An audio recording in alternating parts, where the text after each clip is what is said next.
Anniversary of the Egyptian uprising, a 28-year-old student went missing. His lifeless body was later found, battered and tortured, dumped by the side of a road. The case has spiraled into a diplomatic incident because the victim, Giulio Regeni, wasn't Egyptian. He was an Italian, a PhD student living in Cairo, doing research into a movement that represents a challenge to the El-Sisi government's hold on power, organized labor. The diplomatic sensitivities here are understandable. Egypt and Italy are codependents with a lucrative trading partnership as well as a shared history that dates back to the Roman era. But the Egyptian government's refusal to cooperate with Italian investigators, its unwillingness to hand over phone records and CCTV footage has led to the recalling of the Italian ambassador. And Italian news media, better known for competing with each other than collaborating, have coordinated a campaign that's taken aim at Egypt, particularly the country's human rights record under El-Sisi. And some of the president's most vocal supporters in the Egyptian media have now started reprimanding the state for its handling of the Regeni case. One production note before we begin. Getting voices out of Egypt on these kinds of stories has become increasingly difficult, so we did both of our interviews from there on Skype. Our starting point this week is Cairo.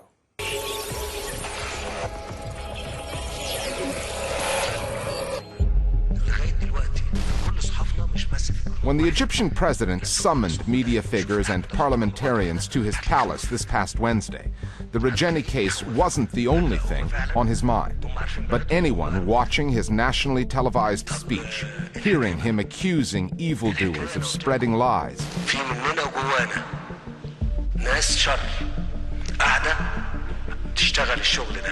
concluded he was referring to the murder case and what the media and Egyptians on social media are saying about it.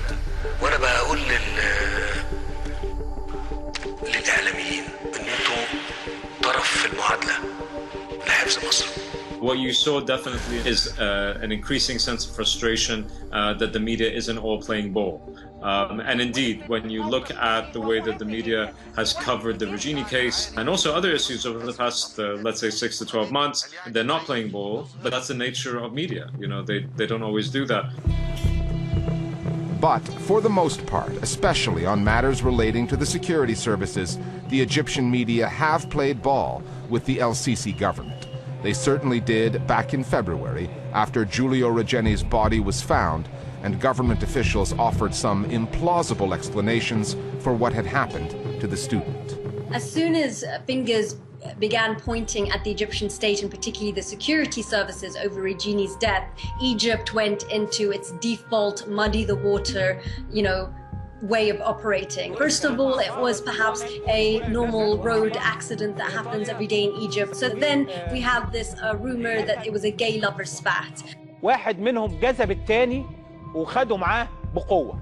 Whether there were other forces at hand here, whether the Muslim Brotherhood were sort of trying to tarnish Egypt's image. والموضوع فيه أجهزة استخباراتية أجنبية وراء قتل هذا الولد بمساعدة إخوانية. And what they did was to spread these rumors through local media and through state media of different scenarios that could have happened to Regeni. Of course, the Egyptian newspapers tried to avoid to talk about the issue about the Giulio Regeni affair, as they do with all the other cases of enforced disappearances in Egypt that are not at all covered by the Egyptian public medias.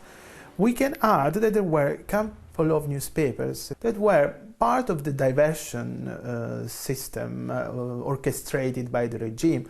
So they were arguing that Giulio Regeni was killed for different reasons. In Italy, they were publishing unverified news. Nobody could imagine that an Italian citizen will be killed, especially because everyone who knows something about Egypt understood immediately that the tortured body was a signature by the state. President El-Sisi implicitly acknowledged the gravity of the case and the importance of the bilateral relationship by granting one of Italy's biggest papers, La Repubblica, an exclusive interview. But the interviewer went easy on El-Sisi, and it took another media event 2 weeks later, a press conference held by the victim's mother, to raise the kinds of issues that La Repubblica had clearly shied away from in its interview. Quello che è successo a Giulio non è un caso isolato, come è stato detto dal governo egiziano. The Italian public opinion was divided after this interview because there was no fact-checking how we can let a president who is a dictator speaking without any kind of fact-checking. Everyone is aware now that Egypt is a dictatorship, that torture is an endemic method in Egyptian jails. Everyone knows it now. Everything changed when the Regeni family intervened, arguing that this was not an isolated case. Everything changed, and the Italian mainstream newspapers and even the Italian public television began to be focused on the violations of human rights in Egypt. 5 days after that news conference, Corriere della Sera, a national paper based in Milan, published a list of 735 Egyptians who have gone missing, presumed to be in jail or dead, over the past 8 months. The paper was going after the LCC government in a way the Egyptian media never have. That same day, April 3rd, Egypt's Al-Aram, a state-owned paper, changed its stance, publishing an editorial critical of the government's handling of the case. Then some well-known voices on the Egyptian airwaves followed suit. كان تعاملا سيئا مع القضية من البداية. It was as if the media there had been shamed by their Italian colleagues into doing their jobs. Ahram is very closely aligned with the state. It's not a private establishment. And yet, that editorial, which came from one of the most senior individuals within the Ahram establishment, was highly critical of the state and how it was engaging with the Regeni case. For that to be so publicly out there, I think is significant. Within the state itself, there's a certain degree of fragmentation. What we saw were the sort of populist, pro-media, pro-Sisi personalities on television go out on their shows and start to reflect some of this public anger. You had Amr Adib dedicate his show to what happened with Giulio Regeni and really going on a rant. We are indeed.